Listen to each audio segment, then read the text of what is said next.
একদিন একটি ছোট গ্রামে মোহন নামে একজন কৃষক বাস করতেন। মোহন খুবই পরিশ্রমী এবং দয়ালু ব্যক্তি ছিলেন, কিন্তু তিনি মাংস খেতে খুব পছন্দ করতেন। তার স্ত্রী সুশীলা তাকে সব সময় বলতেন যে মাংস খাওয়া ঠিক নয়, কিন্তু মোহন তার কথা শোনেননি। একদিন মোহন তার ক্ষেত্রের কাজ করছিলেন। তিনি দেখলেন যে একটি ছোট পাখি তার ক্ষেত্রের পাশে বসে আছে। পাখিটি খুব সুন্দর ছিল এবং মোহন সেটি ধরতে চাইলেন।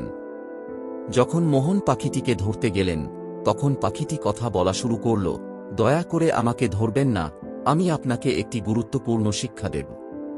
মোহন অবাক হয়ে জিজ্ঞাসা করলেন, তুমি আমাকে কি শিক্ষা দিতে পারো?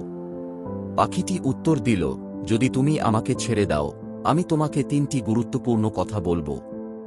মোহন ভাবলেন যে এটি একটি ভালো বিষয় হতে পারে, তাই তিনি পাখিটিকে ছেড়ে দিলেন। পাখিটি বলল, প্রথমত, যা তোমার কাছে নেই তার জন্য কখনো দুঃখিত হয়ো না। দ্বিতীয়ত, যা হয়ে গেছে তা পরিবর্তন করতে পারবে না, তাই তার জন্য আফসোস করো না। তৃতীয়ত, অন্যকে আঘাত করলে নিজেকেও আঘাত পাবে। মোহন গভীরভাবে এই কথাগুলো ভেবে দেখলেন। তিনি বুঝলেন যে মাংস খেয়ে তিনি প্রাণীদের কষ্ট দিচ্ছেন।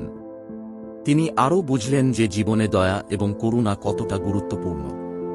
সেই দিন থেকে মোহন মাংস খাওয়া বন্ধ করলেন এবং তার গ্রামে একটি নতুন উদাহরণ স্থাপন করলেন। তিনি সবাইকে শিখালেন যে আমাদের প্রাণীদের সম্মান করা উচিত এবং তাদের রক্ষা করা উচিত। গ্রামের সবাই মোহনের কথায় অনুপ্রাণিত হলেন এবং তারাও মাংস খাওয়া বন্ধ করলেন।